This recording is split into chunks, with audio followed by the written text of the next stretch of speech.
குருவின் தரிசனம் பெறுதல் வேண்டும். நம் கற்பக பெருமான் உச்சந்தலையில்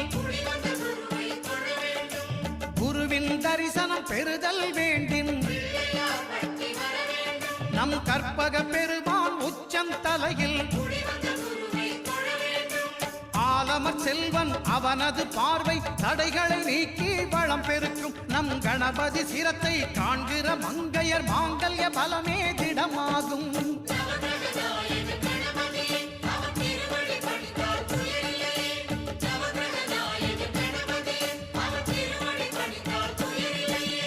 ஒன்பது கோளும் ஒன்றாய் காண அங்கு கற்பகம் என்னும்